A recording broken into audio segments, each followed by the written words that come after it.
एक मुलाकात ऐसी शख्सियतों के साथ जिन्होंने दिया है अपने जीवन को एक नया मुकाम। रूबरू कराएंगे ऐसी कुछ हस्तियों के साथ एक खास शख्सियत के साथ मुलाकात जयदेव पटेल के साथ नंबर 1 इंडिया न्यूज पर रात। नमस्कार दोस्तों, मैं जयदेव पटेल, आपका एक बार फिर स्वागत है एक खास शख्सियत के साथ मुलाकात प्रोग्राम में। आज हमारे साथ खास मेहमान है भारतीय आयुर्विज्ञान अनुसंधान परिषद ICMR के शीर्ष वैज्ञानिक और महामारी विज्ञान और संचारी रोग प्रभार के प्रमुख डॉक्टर सिमरन पांडा। डॉक्टर सिमरन पांडा, आपका बहुत बहुत स्वागत है आज हमारे प्रोग्राम में। डॉक्टर सिमरन पांडा, आपसे मेरा पहला सवाल है कि इस समय एक राहत की खबर जरूर है, क्योंकि कुछ हद तक पॉजिटिविटी रेट में कमी आई है और ये अच्छे संकेत भी हैं, लेकिन हमने ये भी देखा है कि जब भी हमने लापरवाही बरती है तो हमें भुगतना पड़ा है। ऐसे में तीसरी लहर से बचने के लिए हमें क्या कुछ करना होगा? देखिए, आपने जो सवाल पूछे हैं उसी का अंदर ही उसका उत्तर भी है। जब फर्स्ट वेव का आंकड़ा जो है सितंबर का एंड में, सितंबर 2020 को पिछले साल, तो उधर आंकड़ा कम होते गया, तो सभी ने ये सोचना शुरू कर दी कि द एपिडेमिक इज ओवर, ये खत्म हो गए, कोविड-19 भारत छोड़ के चले गए। और जो ढिलाई हमने देख दिया उसी कारण, इसी टाइम देखिए आपको याद रहेगा कि 2021 इस साल का जनवरी में जो नेशनल सर्वाधिकल सर्वे का रिजल्ट निकल के आया था, उसी से पूरा साबित हो चुका था कि 25%, 1/4 ऑफ द इंडियन वो लोग इन्फेक्टेड, लेकिन बाकी जो है 75% वो सस्टेबल थे, अलर्ट थे। तो हमें वो याद रख के ढिलाई नहीं देना चाहिए। तो इसीलिए मैं ये कहना चाहूँगा कि अभी भी सेकेंड वेव में कुछ स्टेट्स में जो आंकड़ा एक स्टेबलाइज्ड कंडीशन में आए हैं या नीचे की तरफ आ रहा है, उसी टाइम हमें ढिलाई नहीं देनी चाहिए, नंबर 1।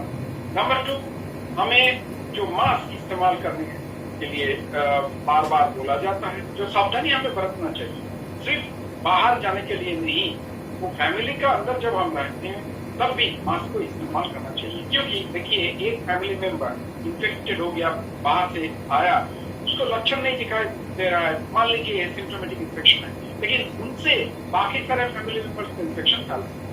और तीसरी बात यह है, कोई दुविधा या हिचकिचाहट नहीं रखने का वैक्सीन के बारे में। तो वैक्सीन के बारे में आपको जब चांस मौका मिलता है, नंबर आते हैं, आप जाइए और वैक्सीन लगवा दीजिए। ये सीन हम करते हैं तो जरूर ये जो सेकेंड वेव या दूसरी लहर जिसको हम कहते हैं, वो धीरे धीरे कम होते जाएगा।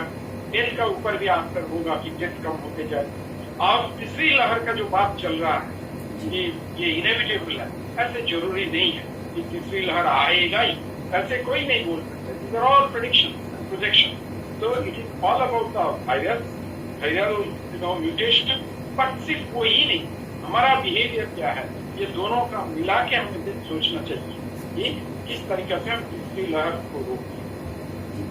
डॉक्टर सिमरन पांडा, कोरोना वायरस का इलाज ढूंढना दुनिया भर के वैज्ञानिकों के लिए देखा जाए बहुत बड़ी चुनौती इसलिए रहा क्योंकि लगातार कहा जा रहा था कि ऐसा वायरस है जो लगातार म्यूटेंट करता है, अपने आप को बदलते रहता है। और जब जिस तरह का नया वेरिएंट जो भारत में मिला है B.1.617, उसको लेकर दुनिया भर में जो चिंता जाहिर की जा रही है, ऐसे में ये समझना जरूरी है कि क्या ये और खतरनाक हो सकता है, क्योंकि इसके मौजूदा जो वेरिएंट है उस पर बहुत चिंता जाहिर की जा रही है इस समय।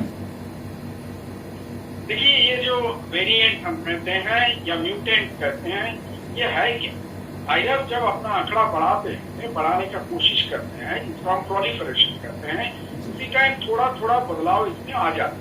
तो वो जो बदलता हुआ रूप, उसको कहते हैं हम लोग म्यूटेंट या वेरिएंट। तो उसमें जो वेरिएंट है, सारे वेरिएंट ही खतरनाक साबित होगा ऐसा बात नहीं है। ज्यादातर वो जो वेरिएंट है, जिसको हम वेरिएंट ऑफ कंसर्न कहते हैं, वो ट्रांसमिशन एफिशिएंट होते हैं, मतलब जल्द से जल्द फैलने का क्षमता जो होते हैं वो पास है। लेकिन जो वायरस जल्द से जल्द फैल जाता है, एक कम्युनिटी में हो, पॉपुलेशन ग्रुप में हो, ये जरूरी नहीं है कि वही म्यूटेंट खतरनाक भी साबित हो। क्योंकि देखिए, वायरस को जिंदा रहना है तो लिविंग सेल चाहिए, वी आर द होस्ट, हमारा अंदर वो जिंदा रह सकते। तो इसीलिए चिंता ना करिए, ये नॉर्मल है for viruses to mutate. Viruses का जो वेरिएंट होते हैं ये नॉर्मल है, और उसमें कुछ वेरिएंट का एक सर्वाइवल एडवांटेज मिलता है जो जल्द से जल्द फैल जाता है। लेकिन उसका मतलब ये नहीं है वही वायरस हमें खत्म करने का भी जो क्षमता होता है उसका पास रहेगा। बात ऐसा नहीं है, not necessarily they go hand in hand.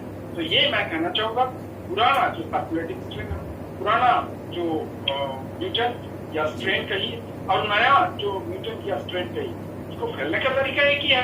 तो आपको पास जो प्रूवन टाइम टेस्टेड मेथड है प्रिवेंट करने का, कि दूरी बना के रखिए, गैदरिंग में मत जाइए और मास्क इस्तेमाल करिए, सिर्फ बाहर में नहीं, जब फैमिली का अंदर भी रहते हैं।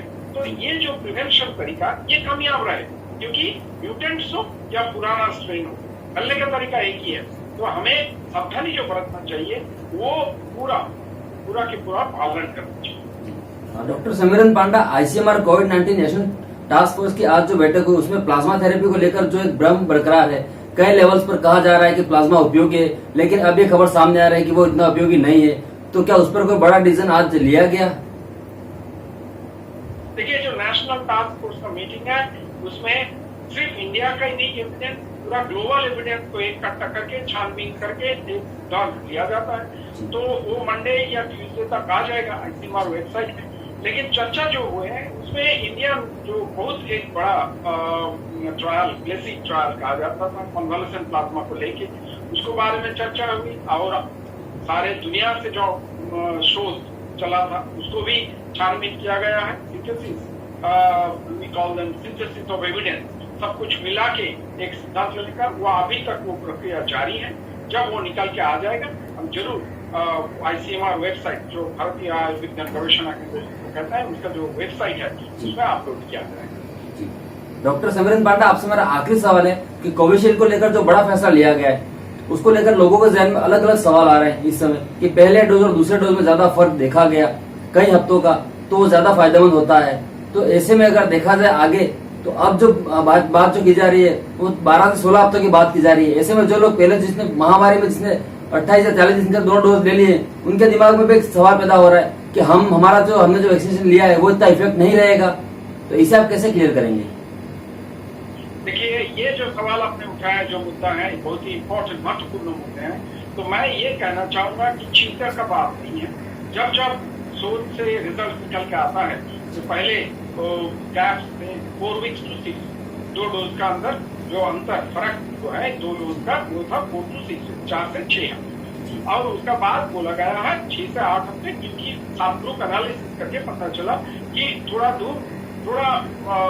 ज्यादा अंतर रख के हम सेकेंड डोज लेते हैं तभी प्रोटेक्शन मिलता है और प्रोटेक्शन अच्छा ही होता है। लेकिन अभी यूके में वो गैप जो 12 वीक, अब मान लीजिए 3 महीना, 12 to 16 वीक्स, 3-3.5 महीना ऐसा ही होता है दोनों डोज का, वो फर्क रख के जिन लोगों को वैक्सीन दिया गया है उसमें भी प्रोटेक्शन बहुत ही अच्छा है। तो इसीलिए 2 सुविधा हो सकती है कि चिंता करने की बात नहीं है। जो लोग 4 to 6 वीक्स गैप में लगाए वो भी प्रोटेक्टेड है, और अभी हम थोड़ा टाइम दे के रख के सेकेंड डोज देते हैं तो एक डोज ज्यादा आदमी को मिल जाएगा।